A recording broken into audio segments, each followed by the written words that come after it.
दोस्तों 2008 और 2010 के बीच में जब मैं अपनी मेंस और एडवांस और बहुत सारे अलग अलग इंजीनियरिंग एंट्रेंस एग्ज़ाम की तैयारी कर रहा था, तो एक प्रॉब्लम से मैं जूझ रहा था और मुझे पता है आप भी उस प्रॉब्लम से जूझ रहे हो।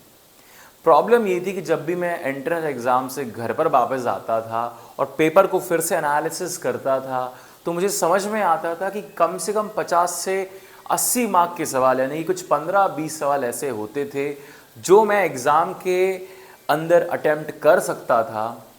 एक्चुअली अगर हम इसको और थोड़ा डीप में बोलूँ कि 15 से 20 सवाल वो क्वेश्चन थे जो मैंने अटेम्प्ट तो किए लेकिन मैं कर नहीं पाया, या फिर मैं वहाँ तक पहुँच ही नहीं पाया, या फिर मैं बोलूँगा कि कुछ सवाल ऐसे भी थे जो मैंने छुए तक नहीं।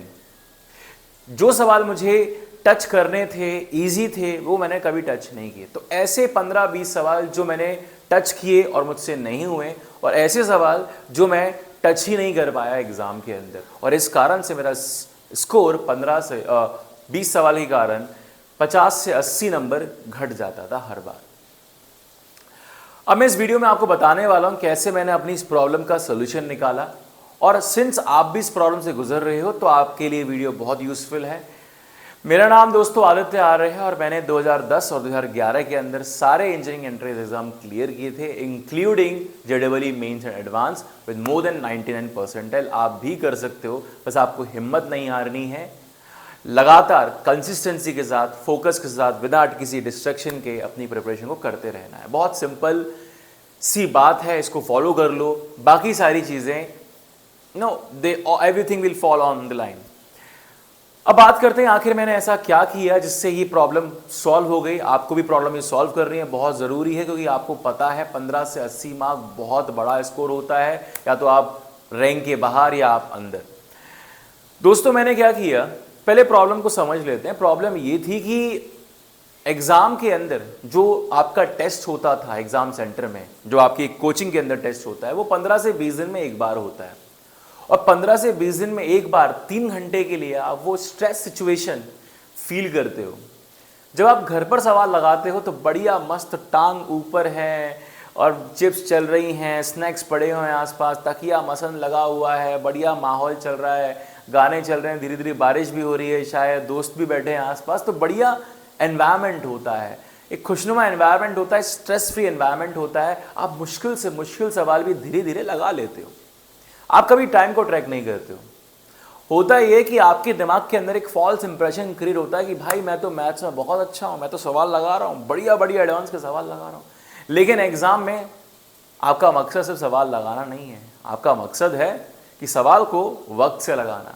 आपका मकसद मंजिल तक पहुंचना नहीं है, आपका मकसद है मंजिल पर टाइम से पहुंचना। आपका मकसद जेईई मेंस एडवांस निकालना नहीं, आपका मकसद है जेईई मेंस एडवांस निकालना, वो भी इस साल।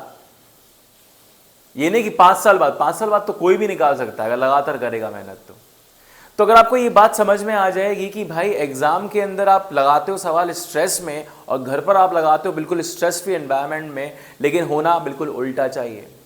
जब आप घर पे सवाल लगाते हो तो आपको सेम एग्जैक्ट सिचुएशन जो आपके साथ एग्जाम में हो रही है उसको रिपीट करना है घर में, और एक बार नहीं, बार हर रोज करना पड़ेगा, ताकि आप वो जो स्ट्रेस और प्रेशर की सिचुएशन है उसको हैंडल करना सीख जाओ।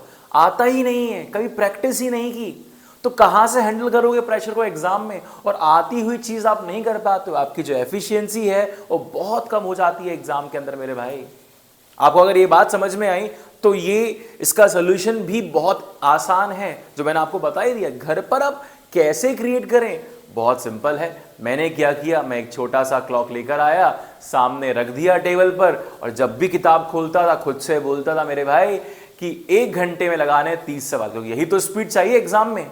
1 घंटे, ना कम ना ज्यादा, कुछ नहीं, 1 घंटे में लगाने 30 सवाल, चाहे फिजिक्स पढ़ूं, चाहे केमिस्ट्री पढ़ूं, चाहे मैथ्स पढ़ूं, 1 घंटे में 30 सवाल लगाना है, बस हो गया।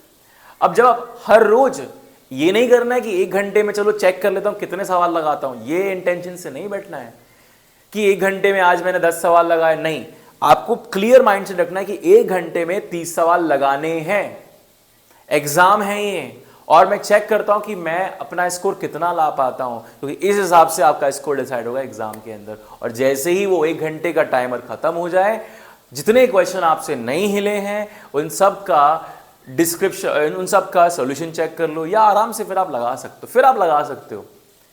लेकिन वो 1 घंटा उसमें आप चेक करो कि आप कितने क्वेश्चन लगा पा रहे हो स्ट्रेस वाले एनवायरनमेंट में। और ये आपको हर रोज दिन में 2-3 बार आप जरूर करिए, एटलीस्ट एक बार हर सब्जेक्ट के लिए करिए और हर रोज करिए। और ऐसा करने से क्या हुआ, कुछ टाइम के बाद मेरी जो प्रॉब्लम थी एग्जाम के अंदर वो खत्म हो गई। My efficiency directly boom to 100%, next to 100% आप बोल सकते हो। नॉट 100% तो मैं नहीं बोलूंगा, क्योंकि 1-2 सवाल फिर भी छूट ही जाते हैं।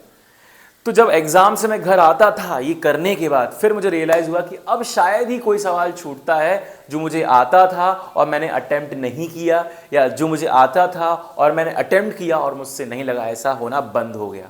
और मेरे भाई ऐसा बंद होना बहुत ज़रूरी है, क्योंकि स्कोर में 15 से 80 मार्क्स, 50 से 80 मार्क का इजाफा बहुत ज़रूरी है। आपको कॉन्फिडेंस आएगा कि यार मेरा सिलेक्शन भी हो सकता है और मैं भी IIT जा सकता हूं, मुझे भी जाना है, मुझे और मेहनत करनी, मोटिवेशन मिल जाएगा अपने आप ही। अभी आप डिमोटिवेट इसीलिए हो कि स्कोर बन ही नहीं रहा है, क्या करूं, पढ़ाई तो कर रहा हूं।